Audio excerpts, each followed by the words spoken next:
Does your wash and go just like not last? Does it even look good on day 2? Day 3? I'm gonna tell you why your wash and goes just don't last. You might blame it on your hair or the way you sleep, but I'm sorry to tell you, girly, but it's you. Before we get started, I just want to let you guys know that this is the video version of my ebook, Why Your Curls Don't Last. So if you want to access that, it's in the description below. Completely free, you do not have to pay. But let's get into the actual question of the day. Why your curly hair just doesn't seem to last? Let's talk about it. The key to a great wash and go is to soak your hair. You need to make sure your hair is soaking wet. It cannot be damp. It needs to be soaking wet to the point it's dripping off your hair. Why does it matter if your hair is soaking wet or damp? Many people just don't understand why, but I'm gonna tell you right now. It's important to soak your hair because when you soak your hair, it reduces frizz. It also helps enhance definition. When you apply water to your hair, it makes your hair clump together. And when your hair clumps together, it makes more definition. So it's just a great key factor to making your wash and go last longer. You see this?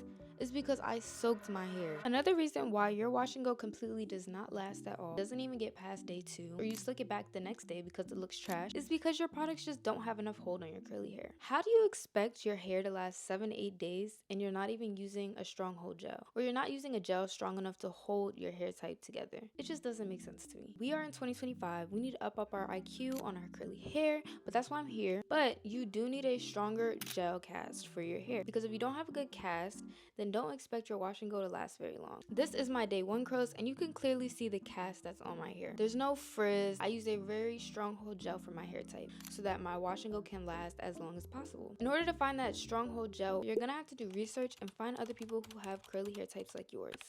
Let's get on to the next reason why your wash and go just doesn't last. You're using the wrong products for your hair type. For example, I am not going to use a wavy curly hair product because I don't have wavy hair. I have curly, I wouldn't say coily, but you know, curly hair. I have like 3B, 3C hair. So I'm not going to sit here and use some 2B, 2C products. I'm going to use products that are for my hair type. But here are some signs that you're not using the right products for your hair. 1, you have a lack of definition when you style your hair. 2, you have increased frizz in your hair and it just doesn't look good. 3, you have a lot of product buildup in your scalp. And finally, you just have a lot of breakage and the products aren't doing what they need to do for your hair. They're actually making your hair more prone to breakage. I can't sit here and tell you what products you need for your hair. Unless your hair looks like mine, I can help you out. But if your hair looks slightly different than mine, or you have a different curly hair type than me, I would definitely recommend finding other influencers who can help you out and put you onto some products. My last and final reason why your curly hair might not be lasting is because the way you sleep. You might have the best curly hair routine, but you just go to sleep completely wrong. You go to sleep with your hair like this at night, or you put in a pineapple but you're on a cotton pillow and you don't have no bonnet on. Let me just help you, okay? I'm gonna show you guys how I go to sleep with my hair personally.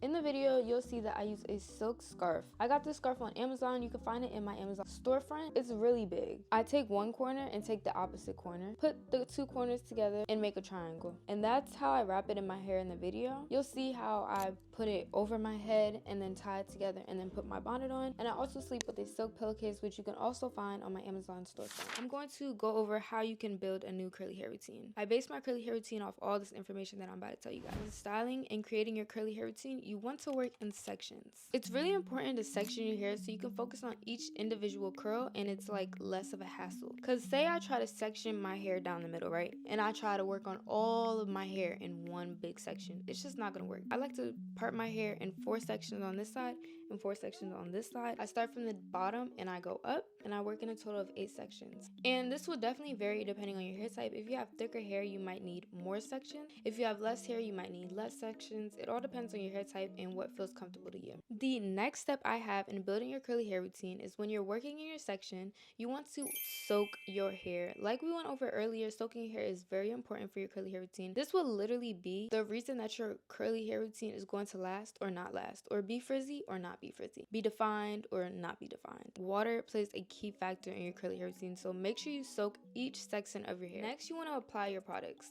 For this curly hair routine, I used a mousse and a gel. More of a popular curly hair routine would normally consist of a leave-in cream and a gel. When picking your curly hair products, you want to make sure you do research and that you're using the right products. Find other curly girls with your hair type. And lastly is to define your curls. Me personally, I like to finger coil or shingle my hair. You could use a styling brush like a bounce curl brush. You could use a Demon brush. Defining your hair is all up to you. Do your research, have fun with it. You can look at my curly hair routine. I actually teach you how to define and finger coil your hair. Also, if you do have a little bit of damage, I also recommend finger coiling your hair so you can get the most definition out of your hair, because finger coiling is the best way to get definition that a brush just can't give you. One tip that I would give when styling your hair, if your hair looks like mine or if you have tighter curls, is to not scrunch your hair, because when you scrunch your hair, it just creates unwanted frizz. And when I say scrunching your hair, I mean during the styling process. When it's dry, you can scrunch your hair to break a cast, but when your hair is soaking wet and you're putting your product in, don't scrunch your hair because it just creates a lot of frizz. The more you touch your hair, the more frizzier it gets. Also, when you're styling your hair and you're done with your section, if your hair looks frizzy when it's wet, then it's going to dry even more frizzy. So make sure you watch out for that. But if you do have a little bit of a looser curl and you need that little scrunch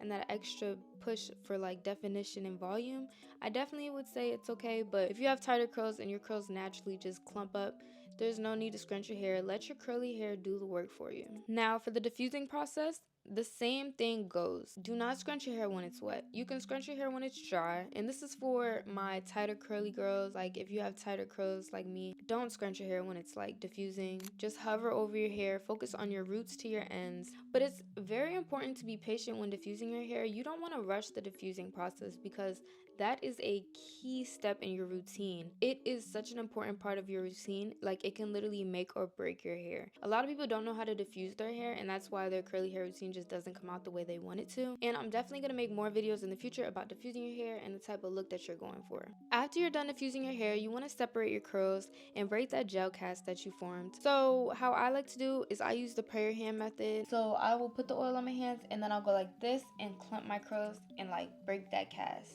And then I'll separate what needs to be separated to get the look that I'm trying to go for. And then your aftercare is just how I told you earlier, how to sleep with your curls. And when you wake up in the morning, you need to have a routine to refresh your curls. Refreshing your curls does not mean that you have to re-soak your hair and redo the whole process. It just means you want to find like a mousse to like get rid of the like frizz on the top of your head and just make your curly hair look more alive and a little bit more like refreshed. Refreshing is very important if you want to make your wash and go last, because you can't wake up the next day and not know how to make it look nice again, you know? I will definitely be making more videos on like how to refresh your hair, diffuse your hair, sleep with your hair, stuff like that, and get more in depth to it. The best advice that I can give you today is to experiment with your hair. You need to remember that your curly hair is unique and it has its own texture. You might have different textures throughout your hair, you might have heat damage. Your hair is not going to be like everyone else you see on the internet, because a lot of what you see on the internet isn't even real. For example, a lot of people don't know, but it took me 3 whole years to get my hair to where it is today. I had so much damage. I literally fried my entire head and I had to go bald. You might not have my curly hair type because you might have damage in your hair.